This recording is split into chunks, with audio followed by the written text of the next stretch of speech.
semana passada nós vimos sobre finanças, uma divisão de tarefas. Primeira parte, a responsabilidade de Deus, e a segunda parte, a nossa responsabilidade. Dentro da responsabilidade de Deus, nós colocamos que Deus, Ele é o Deus provedor, é Ele quem provê tudo aquilo que nós precisamos. E a nossa responsabilidade como mordomos é administrar, é cuidar daquilo que Ele tem nos dado. Eu trouxe essa ilustraçãozinha para vocês, que é exatamente o contrário daquilo que a gente vem falando. Ou seja, alguns acabam invertendo esse processo. E Jesus acaba virando o mordomo. E o camarada da poltrona vira Deus. Eu não sei se está bem visível para vocês aí, mas o que está escrito ali é Jesus perguntando: o que deseja, Senhor? E o camarada da poltrona: o melhor desta terra. Não se esqueça que eu já lhe dei os 10% de todo o mês. Infelizmente tem muita gente que está vivendo dessa forma. E esse é o grande erro, esse é o grande engano. A posição, ela é invertida. Ou seja, o nosso Senhor Jesus Cristo, Ele é Deus, Ele é o Senhor. Nós somos os servos. Isso precisa ficar bem claro, irmãos, porque nós fomos atingidos desde os anos 80, alguns aqui nem estavam nascidos naquela época, quando começou a teoria da prosperidade. E essa teoria, veja bem, se você apresentar isso ou falar dessa forma, vão falar que não é bem isso. Mas no dia a dia acabam vivenciando esse tipo de situação. Ou seja, Deus, ele precisa prover a casa, o apartamento, a casa, isso é bênção, né? E quando na verdade não se tem o entendimento correto de que tudo é dele, nós apenas administramos. Agora, vocês concordam que se ele vira o entregador de desejos, ele vai se transformar em quem? No gênio da lâmpada. Simples assim. E Deus não é o gênio da lâmpada. Não é isso.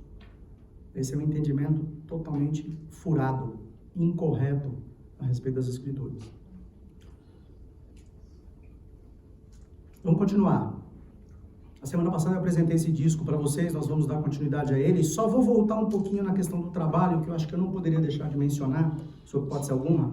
A questão do sétimo dia, o dia do descanso. Irmãos, esse tema, ele um dia já foi polêmico. Hoje eu digo que não é mais. Por quê? Porque, na verdade, houve uma distorção do verdadeiro sentido do descanso, que é essa a essência do tema. Não é o dia do sábado, mas é um dia, um momento em que você precisa parar para pensar em Deus, para pensar onde você está e para onde você vai, para repousar. Esse é o real sentido. E ele vai se cumprir através do Senhor Jesus. É interessante que, se você for acompanhar na palavra de Deus com bastante atenção, esse quarto mandamento, né, que é colocado lá em Êxodo, capítulo 20, versículo 8, como é que ele é colocado ali? Ele é colocado para o povo judeu como uma obrigação da época. E isso perdurou. Só que o que os fariseus fizeram, principalmente ali na época ali de Esdras e Neemias? Eles colocaram uma carga, um peso sobre essa questão do sétimo dia, e que Jesus veio e, no cumprimento da lei, dando o sentido correto, desmontou essa colocação de que, no final, o sábado ficou mais importante do que o homem. E agora é tão interessante que Jesus ressuscitou no domingo. Quando ele reapareceu para os discípulos por 2 vezes, foi no domingo. Vocês vão se lembrar que num momento, lá em Atos capítulo 20, em Troade, quando Paulo está pregando, vocês vão se lembrar do momento em que um jovem caiu lá do 3º andar, e Paulo foi lá e ressuscitou ele. Aquela pregação era num domingo.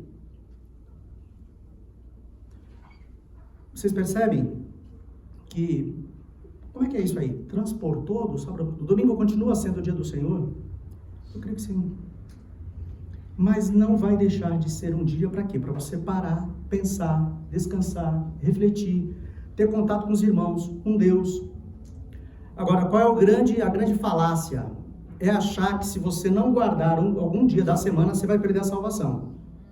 Esse é o pior, digamos assim, argumento falso, teológico que se possa imaginar. Mas o objetivo mesmo é essa balança aí, ó, é isso que eu quero apresentar para vocês. Essa balança, não sei se está dando para vocês enxergarem direitinho, porque ela está em preto e branco, esse material é antigo, pessoal. Vocês vão ver que no meio ali está trabalho árduo, e embaixo dele está descanso apropriado. Se você cair demais para a esquerda de vocês, né? Olha lá, você vira um preguiçoso. Só que se você cair demais para a direita, o que vai acontecer? Você vai virar aquele que a gente chama de workaholic, né? É o camarada que é doido por trabalho. Só que aí os dois vão ter um preço. O preço do danado pelo trabalho, ele vai viver estressado, ele vai ter problemas de relacionamento, seja com o cônjuge, com os pais, com os filhos, com os irmãos da igreja. Por quê? Ele há de se dedicar demais ao trabalho. E isso vai afetar a vida, a saúde dele, a vida espiritual dele vai ser afetada por conta disso. E da mesma forma o preguiçoso também, ele vai ser afetado de todas as formas, porque ele não quer sair do lugar. Ele não quer trabalhar, ele não quer fazer nada. Então vocês percebam que o alvo e o objetivo da palavra de Deus é nos trazer para um equilíbrio. Esse é o alvo principal, para que você não caia nem tanto para um lado, nem tanto para o outro, mas que você possa ter uma vida equilibrada. Esse é o sentido. Existe uma história de dois lenhadores. Um desvairado, louco, pegou o machado e disputou com outro lenhador para ver quem é que ia cortar mais árvores naquele dia. O desvairado pegou e saiu cortando igual um doido. O outro olhou e falou, não é desse jeito. O que ele fez? A cada 1 hora de corte, ele parava para afiar o machado e tomar uma água. No final do dia, quem cortou mais árvores? O que descansou. O que cortou desvairadamente, o machado ficou cego, ele não parou para ver o que ele estava fazendo, o que estava acontecendo. Irmãos, faça um paralelo com a sua vida. Se você tem parado para pensar o que você tem feito no que diz respeito ao seu trabalho e à sua vida com Deus. É um momento para você refletir. Isso é muito importante. Vamos continuar falando de contribuição. Eu louvo e agradeço a Deus pela CB Moema, pelo investimento que ela tem feito, pela administração que ela tem feito dos recursos que Deus tem dado, a forma como os recursos têm sido administrados, principalmente nas campanhas lá de amparo aos necessitados, que vocês puderam acompanhar. Ano passado, teve lá enchente na Bahia, nossa igreja esteve lá, através da Aliança Evangélica, apoiando aquele trabalho. Esse ano, no Litoral Norte, da mesma forma, nossa igreja também estava lá presente financeiramente, ajudando no apoio daqueles necessitados. Compra de cestas básicas, algo bem recente, acho que foi essa semana, né? Estamos no processo. Estamos no processo. Então, assim, vocês percebam que os recursos que vocês... lembrando, olha só, já ia deixando passar. Tem o nosso hub, eu não sei se ele está pronto essa semana. Começa a limpeza na terça-feira e a gente estreia no dia 18. Opa, legal. Inauguração do hub dia 18, com a graça de Deus. Olha aí. Pessoal, tudo isso é envolvimento, é investimento financeiro. Esses recursos vêm de vocês, vêm da contribuição que vocês têm dado. Todo esse material está à disposição para vocês acompanharem onde esses recursos estão indo, o que está acontecendo, né? Agora, eu vou contar uma história para vocês do outro lado da moeda, que no meio evangélico, assim, eu convivi em alguns ambientes que não eram muito saudáveis. Vocês imaginam que tinham pessoas que lá atrás, em tempos mais remotos, colaboraram com projetos de compra de terreno, construção de templo para a igreja, enfim, esses projetos que é muito comum, tá? Só que o que acontece com alguns indivíduos, e aí é que vem a parte complicada da história, eles acabam se achando donos da igreja, porque eles colaboraram financeiramente. Então, eu ajudei essa igreja aí, então eu sou... Vocês percebem o risco? Por que eu estou levantando isso aqui para vocês? Nós temos que contribuir com o pensamento de que nós estamos contribuindo para Deus, para a obra de Deus. Nós não estamos contribuindo para nós. É isso que precisa ficar claro. Se nós não tivermos esse entendimento correto, nós vamos nos achar dono da igreja. E o dono da igreja é o Senhor Jesus. Segundo, a igreja não é o prédio, a igreja são as pessoas. Então é um engano achar que não, eu sou o dono, eu mando, eu faço, eu aconteço. Irmãos, os fariseus já agiam dessa forma naquela época, né? E o nosso objetivo é servir o Senhor Jesus e não ser visto. Tem muita gente que acaba contribuindo com a intenção de ser visto, de aparecer. Está lá em Mateus capítulo 6, versículo de 3 a 8. Não contem a mão esquerda aquilo que a sua mão direita está fazendo. O Pai que te vê em secreto te recompensará. Então é o tipo de ação que é entre você e Deus. E os resultados, a igreja, através da sua liderança, vai administrar esses recursos, né? Digamos assim, vai distribuí-los aos necessitados. E principalmente a obra missionária, expansão do evangelho, o suporte e apoio para os missionários. Agora, recentemente, teve a apresentação de novos projetos. Então, a gente louva a Deus pelo envolvimento da igreja. Projeto Salvar, a gente vai falar um pouquinho daqui a pouco sobre o Salvar Vale. Contribuição. Fui exemplo constante de como podemos, com trabalho árduo, ajudar os necessitados, lembrando as palavras do Senhor Jesus, a bênção maior em dar que em receber. Quem diz isso é Paulo. E é interessante porque lá na carta de Filipenses, Paulo está fazendo essa afirmação com conhecimento de causa. Porque ele afirma lá no capítulo 4 de Filipenses que ele soube viver tanto com fartura quanto passando necessidade. E aí lá no verso 13, o que ele vai falar? Tudo posso naquele que me fortalece. Esse é um dos versículos mais mal aplicados. A gente vai voltar um pouquinho nele daqui a pouco. Mas eu queria citar também João capítulo 3, verso 16. Esse é o versículo que se você não decorou, precisa decorar, né? Porque Deus amou o mundo de tal maneira que deu o seu Filho unigênito, para que todo aquele que nele crê não morra, tenha a vida eterna. Percebam que esse verso, Jesus, ele deu o próprio Filho.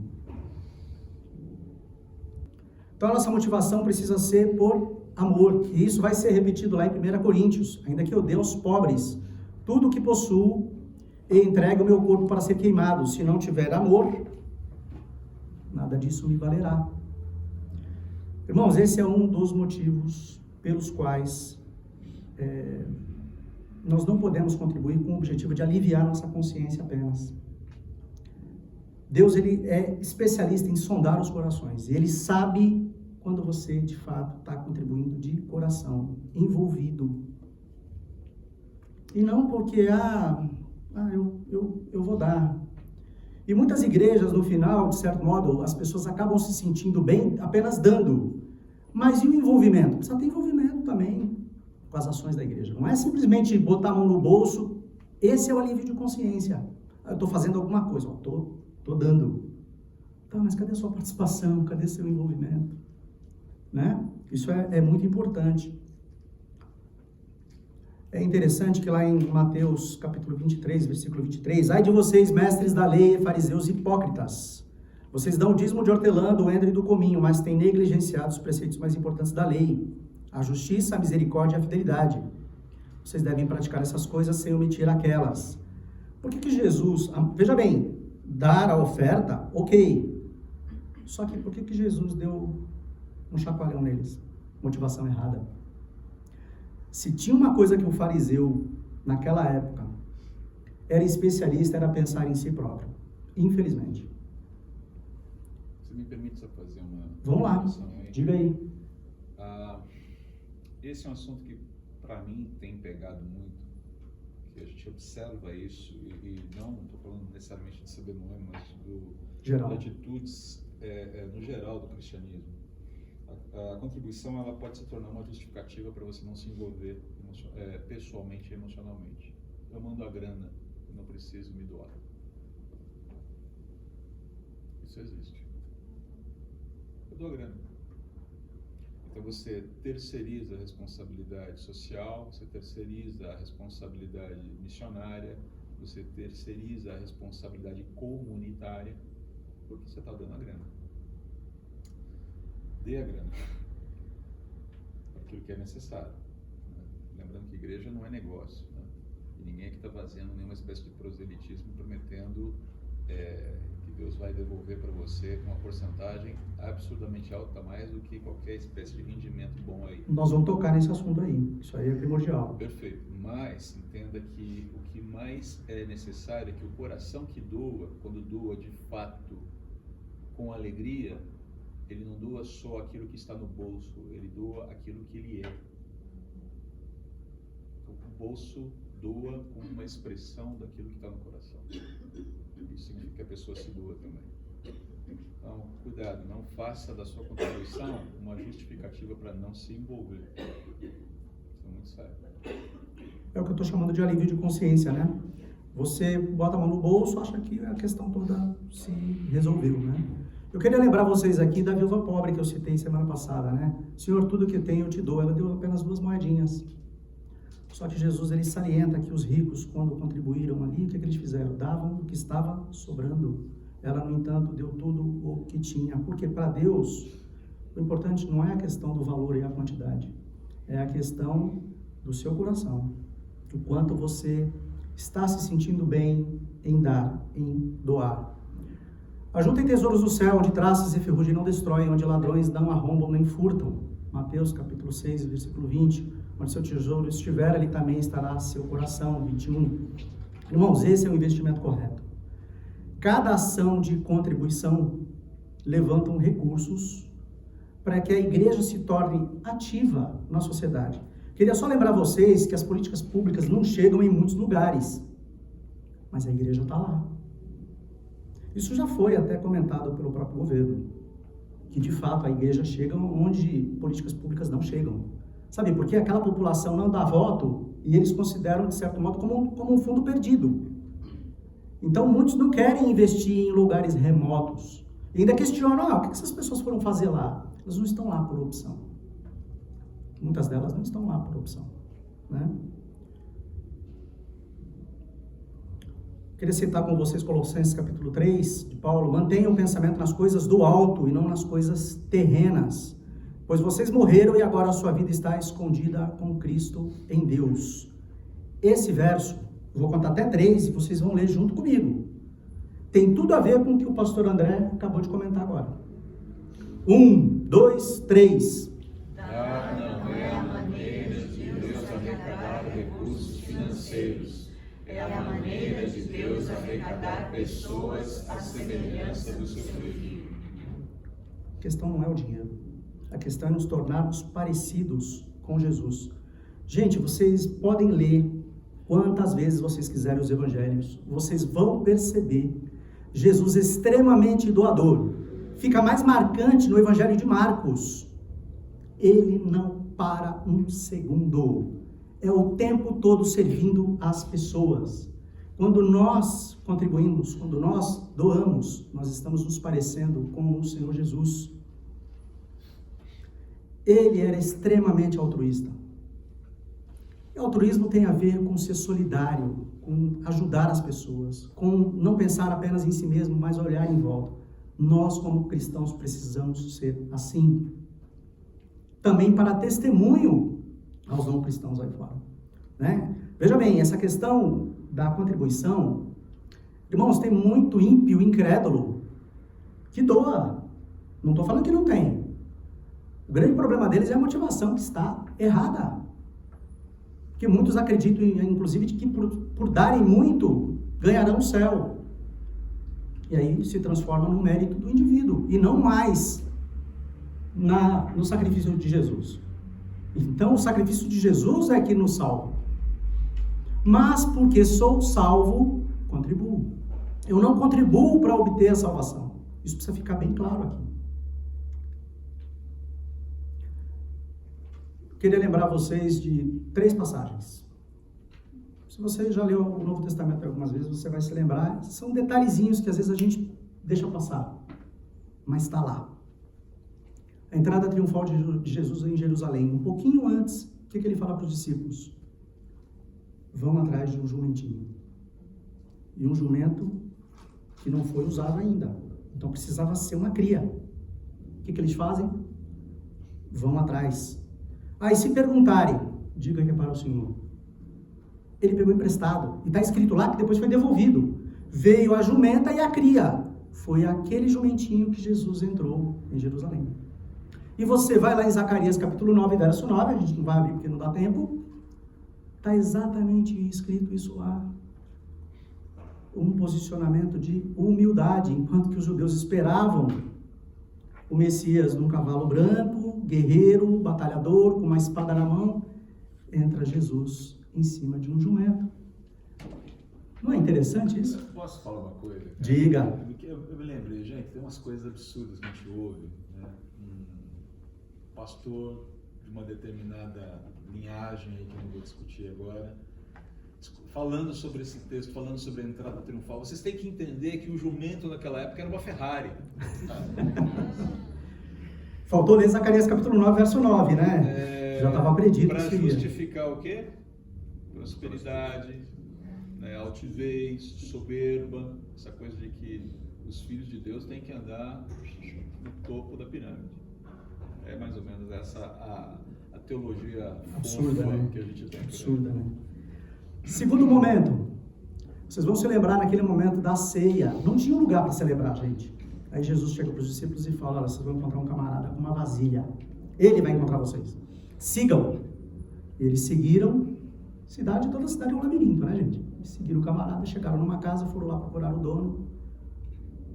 Eles simplesmente mal falaram. Na verdade, o camarada ele já tinha expectativa de que ele iria ceder aquele espaço ali.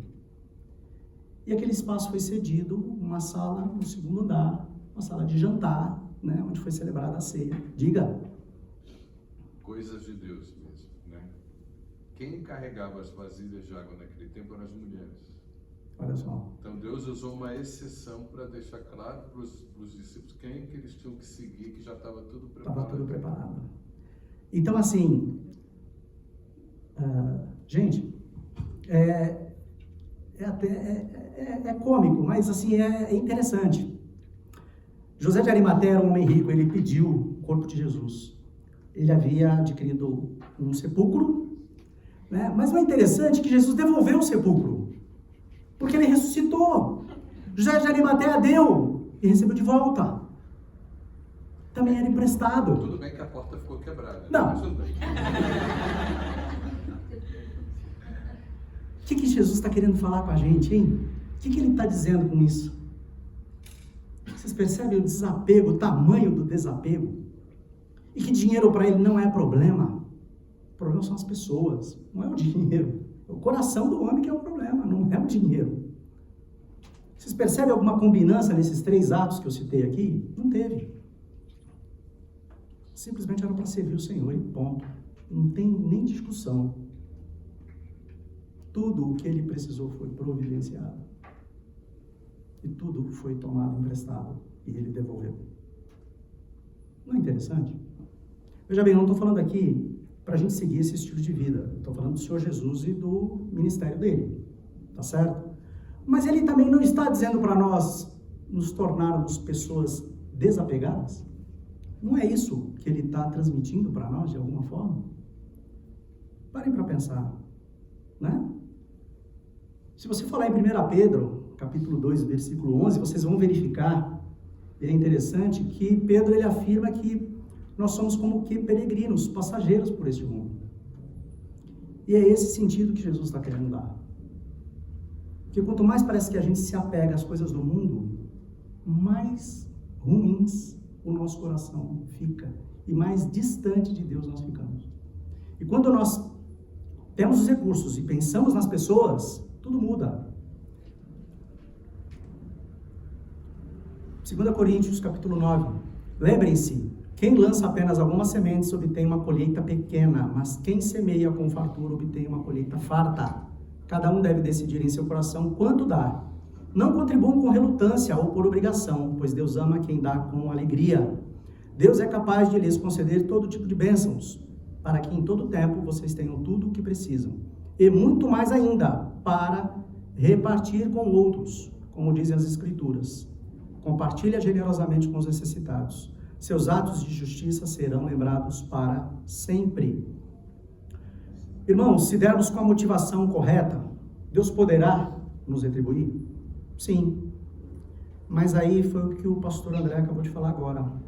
Deus é capaz de lhes conceder todo tipo de bênçãos para que, em todo tempo, vocês tenham tudo que precisam. Em todo tempo. Vocês tenham tudo que precisam e muito mais ainda para... Lê o resto aí. Para que é mesmo? Então não é para mim, não é para você, não é para nós.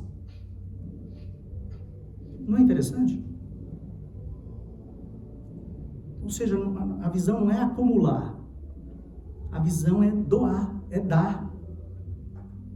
É isso que ele está colocando ali. Deus vai retribuir? Vai.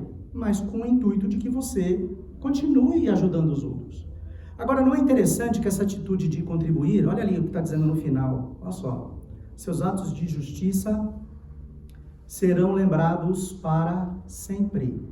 Gente, isso vai reverberar pela eternidade. As ações financeiras que você está tomando hoje no presente, de dar, de contribuir. Isso vai ter um reflexo lá na eternidade. Lembra que eu comentei com vocês? A única coisa que a gente vai levar aqui são as pessoas que você levou para Jesus. Vai ficar a casa, o carro, a roupa, vai ficar tudo. As únicas pessoas, o reino de Deus, a única coisa que você vai encontrar lá são as pessoas. São os irmãos em Cristo. É esse o sentido que ele está querendo dar aqui. Quanto contribuir? Nós vamos ver lá em Gênesis, capítulo 14, no momento em que Abraão, ele vai salvar o sobrinho dele, Ló, e ele tem um ganho de bens ali, na luta que ele venceu. Naquele momento ele pega e separa 10% e dá para uma figura interessante ali, Melquisedeque, o rei de Salém. E nós entendemos ali ser a figura do Senhor Jesus Cristo, presente naquele momento. E naquele momento o que Abraão faz? Dá 10%. Nós vamos verificar Jacó, Gênesis 28, também deu 10% das posses dele. Pessoal, tudo isso está acontecendo antes do Êxodo. Não tinha lei ainda. Tudo bem? E Deus já estava implantando para o povo de Israel essa visão do contribuir, do dar, do colaborar, do sustento. Não diz na história para onde esses recursos foram. Aqui inicialmente não. Mas à medida que tudo foi sendo revelado, foi sendo explicado qual era o objetivo de Deus. E isso foi cada vez mais sendo evidenciado. Irmãos, que o dízimo no nosso coração, ele deve ser o começo da ação de dar, mas ele não pode ser o limite. Eu comentei com vocês que eu já fiz parte de uma igreja, tinha gente que dava 15%, dava 20%, dava 30%. Por quê? Porque às vezes não era só os 10%, tinha gente que ofertava, entrava em alguns outros projetos de ajuda, enfim. E é muito interessante isso, porque nesse momento em que você toma esse posicionamento de não se prender nos 10%, você começa a compreender que, poxa, Deus, olha, o Senhor tem me abençoado muito com os outros 90%. Se você tem esse entendimento claro no seu coração, com certeza Deus vai continuar abençoando a sua vida. Ele sabe do nosso coração. A especialidade dele, aliás, é sondar os corações. Quando que eu devo contribuir? Irmãos, de preferência, eu diria para vocês, nos 10 primeiros dias do mês. Mas por quê? Para facilitar, obviamente, a administração da igreja. Isso facilita muito. Vou contribuir no dia 25, no dia 30, ok, você está contribuindo. Mas quando você deixa para o final do mês, você não está fechando aquele mês ali, né? Na verdade, esses recursos já estão entrando para serem utilizados no mês posterior. Então, quando contribuir? Utiliza ali os 10 primeiros dias do mês, esse seria, digamos assim, o ideal. Até mesmo estando em Tessalônica, vocês me enviaram ajuda por 2 vezes, quando tive necessidade. Entretanto, embora eu aprecie as dádivas de vocês, o que me faz mais feliz é a recompensa que vocês terão em virtude dessa bondade. Então, tem gente que acha que essa recompensa aqui é aqui na terra. Não é. É lá na glória. Só que se refere a galardão. É lá na glória. Paulo ele não faz nenhum tipo de promessa, ele não faz nenhum tipo de atestado de que, olha, porque vocês contribuíram, Deus vai restituir. Gente, restituição é para imposto de renda, não é assim que funciona. Não é desse jeito. Deus pode abençoar aqui? Pode, né? A gente acabou de citar isso aqui. Mas essa recompensa que Paulo está se referindo aqui é lá na glória. Senão a gente vai virar esse camarada aí da poltrona. Que é o que a gente não quer. Isso é abominação. E os falsos mestres têm sambado em cima desse negócio aí. Foi o que o pastor André acabou de citar agora aí, né? Eles fazem um monte de traquinagem para poder falar aquilo que a Bíblia não está dizendo. E nós precisamos tomar cuidado com isso. Assim, os pobres são dominados pelos ricos. Quem pede dinheiro emprestado se torna escravo de quem empresta. A gente está entrando agora em dívida, né? Amados, dívida nada mais é do que você ter que devolver aquilo que você pegou. Só que aí o dinheiro tem o seu preço. Você vai ter que pagar com juros, com correção, esse negócio todo, né? Mas por que dívida é escravidão? Porque quando você empresta dinheiro para alguém, quem está te devendo fica na obrigação, de certo modo, de dar um retorno. Você já pensou? Você empresta dinheiro para uma pessoa e daqui a pouco você vê ela dando um carro importado. Aí você fala, não entendi nada. Como? A pessoa está me devendo e comprou relógio novo, ou comprou celular de última geração. Por que ela não me pagou? Então, moralmente, você tem um problema muito sério dentro dessa questão da dívida. E é por isso que ela é escravidão. Vamos fazer um exercício rapidinho aqui? Isso aqui é um orçamento doméstico, você tem lá em cima receitas, salário R$ 2.500. Embaixo, em verdinho, você tem as despesas do mês. Pessoal, isso aqui tudo é hipotético, tá? Não repara nos números, nos valores, tudo bem? Total das despesas, tá lá, 2.160. 2.500 menos 2.160, sobrou no caixa desse camarada aqui, R$340, ok? Vamos pôr do lado aqui. Esse aqui é um orçamento típico de final de mês, ele está fechando. Só que aí ele pegou o extrato bancário dele, está lá assim, ó, mais ou menos assim, dependendo do seu banco. Saldo disponível para aplicação, R$340. O saldo, que é R$340, mais um limite que o banco está te dando, 2.000. Então você tem um total de 2.340. 340 é seu, 2.000 é o banco dizendo que você tem, mas você não tem. Aquele dinheiro é do banco, não é seu. Aí o que aconteceu? Ele teve um problema hidráulico na casa dele, teve que chamar um pedreiro, consertou, teve que sacar R$340. O que aconteceu? O saldo final disponível para aplicação, 0. E aí ele ficou lá com um limite de R$2.000, torcendo para não acontecer mais nada. Só que aconteceu, deu um problema no carro. Ele teve que pagar para o mecânico peças, né, Cris? Teve que pagar R$520. Pra quem não sabe, o Cris, ele é gerente de um auto center. Teve que sacar R$520 para poder pagar, porque ele precisa do carro para poder andar. Agora é a hora do fogo. Danou-se tudo.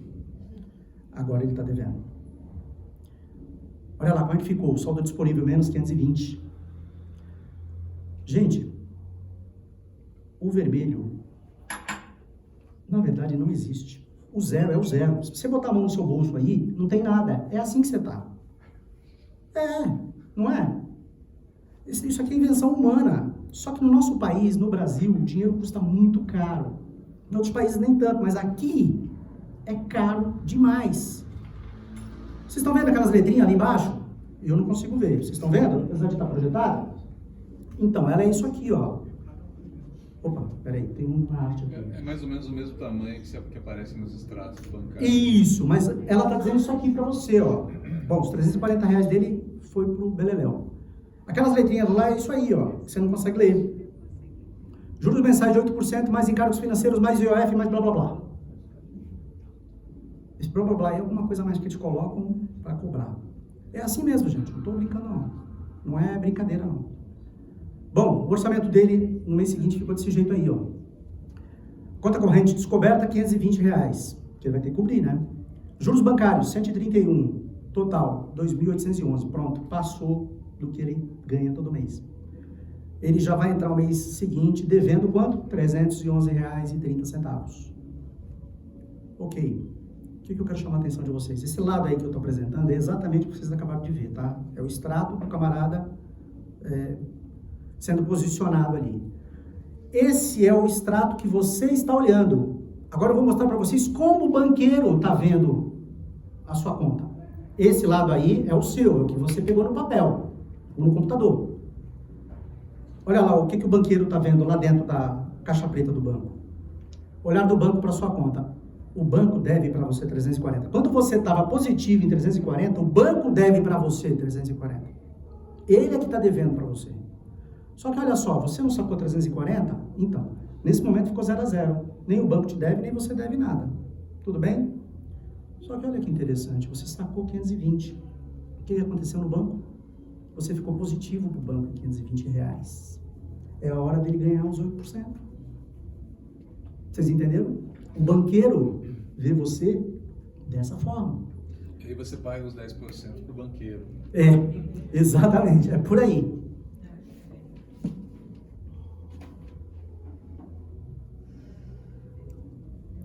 E aí? Se endividar é pecado ou não é? Sim ou não? Vamos pro depende? Depende. Depende. Tem empréstimo permissível? Tem, gente, claro que tem. Não tem nada de errado. Quando você vai comprar um imóvel, você presume uma valorização imobiliária. Então, muitas vezes, você vai dar um sinal e vai ficar pagando aquele valor mensalmente. Então, o que acontece? O item comprado é um bem com potencial para valorizar ou produzir uma renda. Por exemplo, tem gente que comprou um carro e ficou pagando por mês para usar de Uber. Até um certo período deu certo, depois não deu mais. O valor do item excede a quantia devida, ou seja, se você vendê-lo, você vai ter como pagar o que você pegou emprestado. A dívida não deve ser tão alta a ponto de o pagamento prejudicar seu orçamento mensal. Por exemplo, o camarada lá tinha lá um orçamento de 2.500, entrou numa dívida de 2.000. Pô, como é que ele vai pagar as contas? Não dá. Então precisa seguir uma lógica, uma sabedoria, uma inteligência para que a coisa seja bem feita. De preferência, faça o seu orçamento, né? Eu conheci a pessoa que me apresentou o curso isso aí há 20 anos atrás, né? Que era da nossa antiga denominação. Ele contou uma história que eu nunca tinha ouvido daquela forma. Ele estava bem empregado, ele se aposentou de um banco bastante conhecido, teve a troca de placa lá, né? Um banco comprou o outro, bem na época da aposentadoria dele, a aposentadoria dele foi suspensa. E aí o que aconteceu? Ele ficou meses sem receber, até que essa análise fosse feita. Ele já estava a ponto de vender um dos imóveis que ele tinha para poder pagar a faculdade dos filhos, aquela coisa toda, enfim, um estresse danado. Porque ele tinha uma empresa que também não estava dando certo, enfim. Ele estava na fila do banco, um certo momento, e aí, na fila, estava um outro senhor, bastante conhecido dele, já antigo, também cristão. Aí, tá tudo bem? Não tá, tô passando por uma situação assim, tal. Mas qual é o valor? Não, o valor é X. Me passa a sua conta. Não precisa, não. Me passa a sua conta. Passou, conta direitinho, tal. Quando foi no domingo, que ele foi pegar o extrato dele lá, quando ele olhou, tinha um valor lá que era praticamente todos os meses que ele estava devendo. O camarada colocou na conta dele exatamente o valor que ele precisava. Ele já estava ficando no vermelho, né? Porque estava usando os recursos dele, né? Aí ele ligou e falou, olha, não precisava, vou te devolver com juros e correção. Não precisa. Tudo bem. Quando foi no domingo seguinte, estava o mesmo valor, ele com a sua cabeça ligou para o cara e falou, tem alguma coisa errada. O mesmo valor entrou de novo. Eu falei, eu depositei um segundo valor para os próximos meses. Aquele foi para os meses anteriores. O homem chorou, porque ele viu que Deus estava providenciando ali. Quando o banco restituiu, pagou para ele, que estava atrasado, foi lá, devolveu. Quis pagar juros, o homem não precisa. Né? Esse homem que me deu o curso, ele dizia que, ele entendia que a dívida não era pecado. Aí eu cheguei para ele e falei assim, de certo modo é. Não é. Essa história que você está contando aí, para pensar para você ver.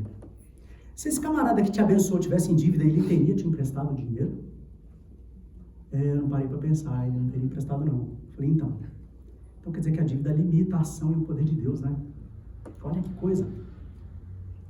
Não é para parar e pensar? Quer dizer que enquanto você tem dinheiro guardado, você pode abençoar a vida de outras pessoas. Mas, se você estiver devendo, não é isso que vai acontecer. Você está limitando a ação de Deus. Então, vocês percebam que em determinada circunstância, um empréstimo é válido. Permita-me só uma observação. Vamos lá. Eu limito a ação de Deus na minha vida. Sim. Através da minha vida. Acho que é importante só deixar claro isso, porque senão a gente esvazia, né, o encaminhamento de Deus soberano. Eu posso me tornar inútil ao ser uma pessoa endividada. Exatamente. No processo de ajudar meu próximo. Isso de forma alguma inabilita Deus ao cuidado com o próximo através de outros meios. É só para a gente... Não, legal. Isso mesmo. Preste atenção, vocês que dizem, hoje ou amanhã vamos a esta ou aquela cidade, ficaremos lá um ano e exploraremos um negócio lucrativo. Como é que sabem o que vai acontecer amanhã? A duração das suas vidas é tão incerta quanto a neblina do amanhecer, que aparece por um pouco de tempo agora, mas logo desaparece. O que vocês devem dizer é, se o Senhor quiser, viveremos e faremos isto ou aquilo. Irmãos, estar endividado também, você de certo modo está presumindo aquilo que futuramente você vai receber. Mas será que vai? Essa é a pergunta. E é isso que Tiago está colocando aqui. Você está presumindo algo que vai acontecer. Você não sabe nem se você vai estar vivo. Lembram, domingo passado, a viúva e o azeite? O marido dela morreu e a dívida ficou. Deus supriu? Supriu. Tem a ver com o que o pastor André acabou de comentar aqui agora. Deus supriu? Supriu. Mas o homem não deveria estar envolvido em dívida e deixar a família naquela condição. Por pouco, os filhos dele iriam virar escravos. Então, o que a gente precisa aqui é ter esse posicionamento equilibrado. Né? Ok, como é que a gente sai da dívida? Se você entrou nela, primeira coisa, ore. Depois, peça ajuda para outra pessoa. Porque muitas vezes, se você já está endividado, é porque você não soube, você errou em alguma questão ali, ou alguma coisa aconteceu na sua vida, né? E você, de repente, precisa de ajuda. Eu tive a oportunidade de ajudar algumas pessoas nessa área, né? Estabeleça um orçamento, aquela listinha lá que vocês acabaram de ver aí, que a gente, né, apresentou. Aliste tudo que você possui, é importante, né? Estabeleça um plano de pagamento para cada credor, propondo diminuição dos juros e renegociação da dívida. Às vezes as pessoas, elas ficam quietinhas no canto delas ali, sofrendo com a dívida, mas muitas vezes, se você for procurar o credor, você vai verificar que há uma possibilidade de renegociação, né?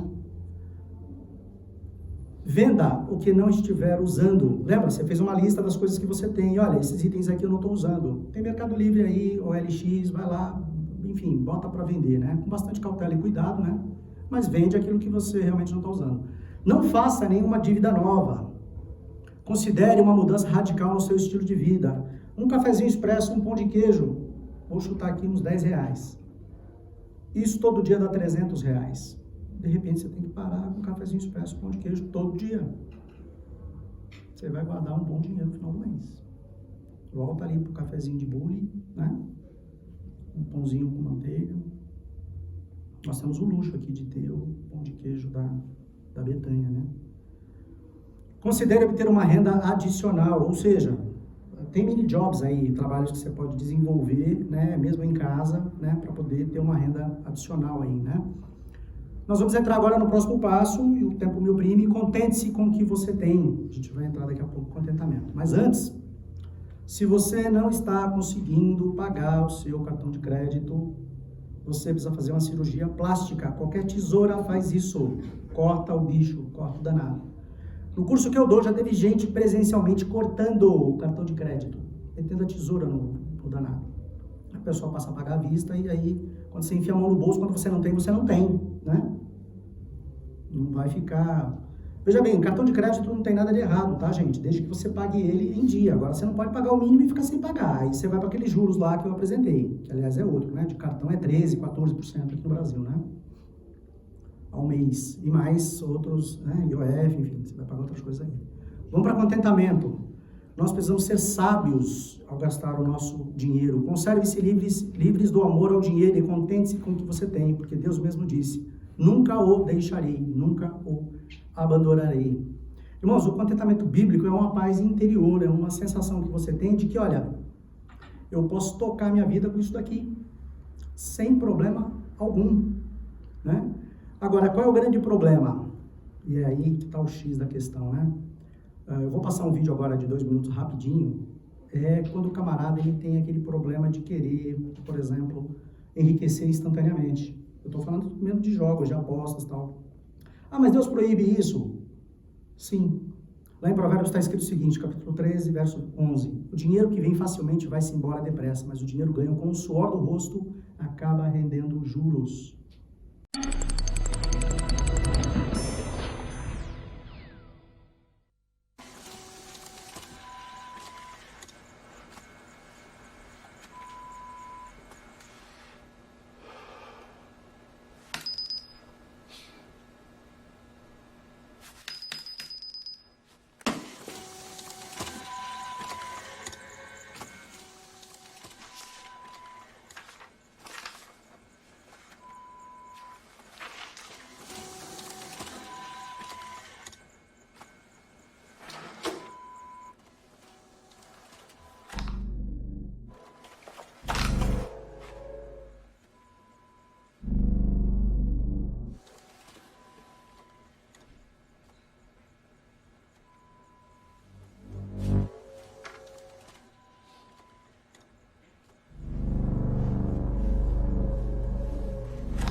Ganância.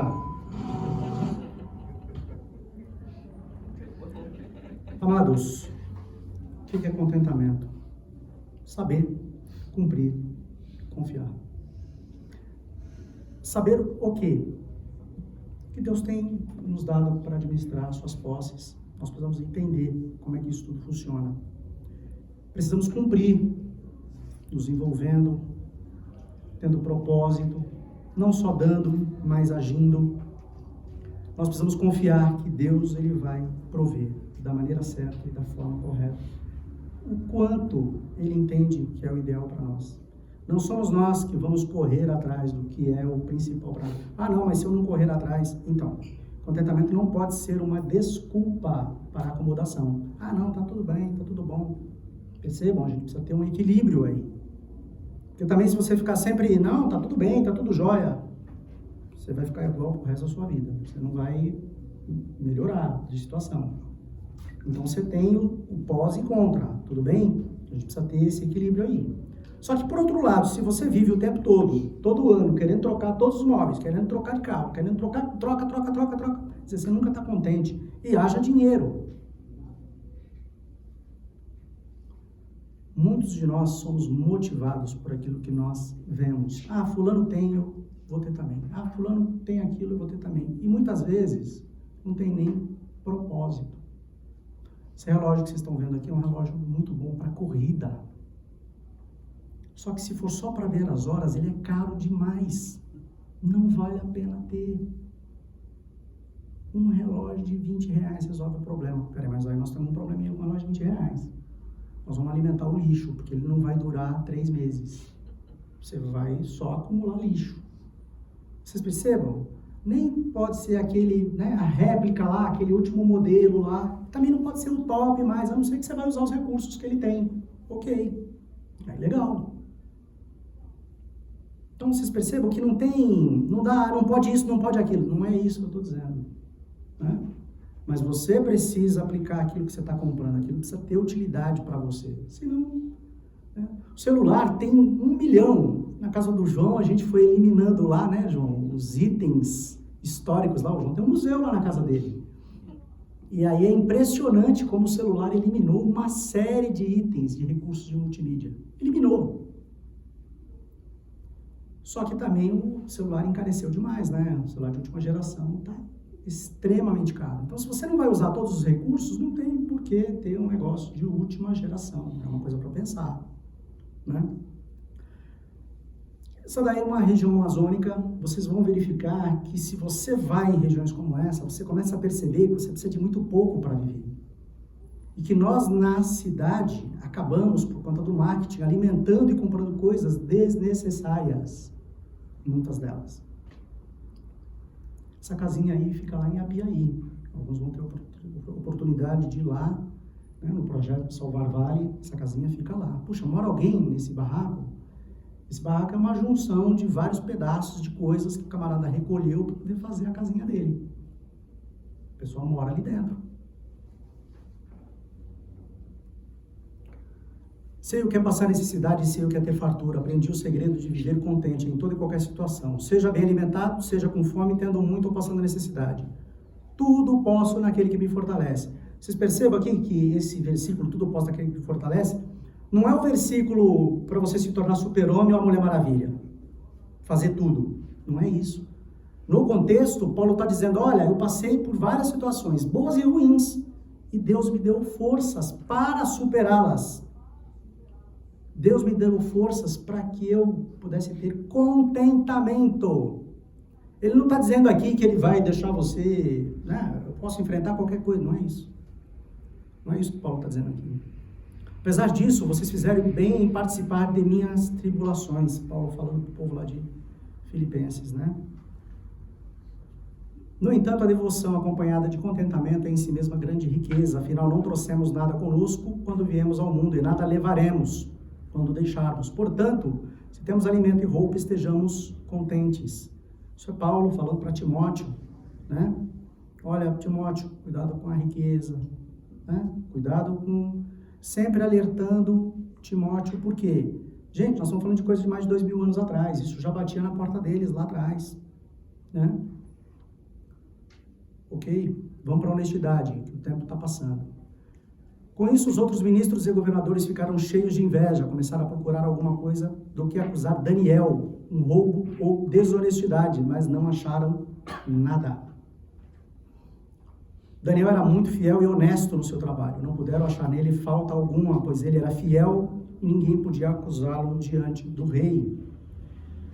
É interessante, tem 2 passagens, uma delas está ali em Mateus capítulo 17, em que Pedro ele é importunado por uma pessoa que fala, escuta, vocês não vão pagar o imposto? E aí Pedro chega para Jesus e fala, e aí, como é que a gente resolve essa questão? E aí Jesus simplesmente, olha, vai lá no rio, pesca um peixe, parará, vai ter uma moeda de prata lá, você pega e paga o meu imposto e o seu. Assim, Jesus, sabe? Gente, pensa numa coisa insignificante. Poderia encontrar o dinheiro em qualquer lugar. Por que na boca do peixe, no fundo do rio? Vocês concordam que assim a insignificância da insignificância da insignificância? É Jesus de novo nos dando exemplo. E aí tem uma segunda passagem. De novo, os mestres da lei lá, os caras querendo pegar Jesus lá, agora ele vai cair.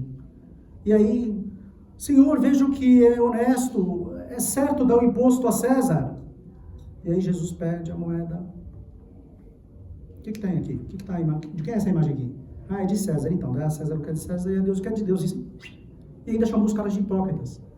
Diz o texto que depois daquele momento pararam de importuná-lo. A resposta de Jesus foi formidável. E deixou exemplo para nós aqui. Vocês percebem que parece que há um mundo paralelo, né? O reino de Deus e o reino dos homens. Mas ele quer que a gente cumpra algumas questões aqui do mundo, para que nós sejamos exemplo. E ele foi exemplo. Mas as formas como Jesus resolvia as questões eram assim, tipo, vou resolver isso aqui rapidinho. Ele não gastava tempo com isso. E nos deixando exemplo. Essa daqui é uma ilustração, é brincadeira, tá, gente? Jesus já sabia que Judas iria traí-lo. Judas era o responsável pelas finanças do grupo dos apóstolos, né? E ele volta e meia subtraía algum recurso do dinheiro que ficava nas posses dele, né? Era ele que administrava os recursos dos apóstolos. É estranho, né? Porque lá no final, depois, o que acontece? Ele traz Jesus por moeda, por dinheiro. Por isso que eu coloquei essa ilustração aí. Irmãos, para resumir, já terminamos. Vocês têm 3 colunas. Uma é a questão, a do meio é a Bíblia e é o que a sociedade pensa a respeito. Padrão de honestidade, absoluto, na Bíblia. Na sociedade, relativo. Preocupação de Deus quanto à honestidade absoluta. Na Bíblia, ele exige honestidade. Na sociedade, Deus não existe ou pensa de forma diferente. Em que se baseia a decisão de ser honesto? Fé no Deus vivo e invisível. Na sociedade, apenas dos fatos que podem ser vistos. Pergunta geralmente feita na decisão de ser honesto. Isso agradará a Deus? É isso que a gente tem que perguntar. No mundo será que vou conseguir sem ser descoberto? O incrédulo pensa assim. Nós ficamos com a do meio, com a palavra de Deus. Um resumão. De novo, perspectiva da pobreza, perspectiva da mordomia cristã e perspectiva errônea de prosperidade. As posses são más. Para o povo ali da perspectiva de pobreza. Perspectiva da mordomia cristã, uma responsabilidade. Para quem tem uma visão errônea de prosperidade, um direito. Eu trabalho para perspectiva de pobreza, suprir só as necessidades básicas. Para a mordomia cristã, servir a Cristo. Para os errôneos da prosperidade, tornar-me rico. Pessoas piedosas são pobres. Perspectiva da mordomia cristã, fiéis. Para os da prosperidade, ricas. Pessoas ímpias são ricas. O pessoal da pobreza. Para a mordomia cristã, infiéis. Para o povo da prosperidade, pobres. Eu dou, porque preciso. Essa é a visão da pobreza. Da mordomia cristã, porque amo a Deus. Por isso que eu dou. Na visão errônea de prosperidade, para receber. Meus gastos são sem gratidão a Deus. Essa é a visão da perspectiva de pobreza. Na mordomia cristã, em oração e com responsabilidade. Na errônea da prosperidade, despreocupadas e consumistas. Vamos ficar com a do meio. Perspectiva da mordomia cristã.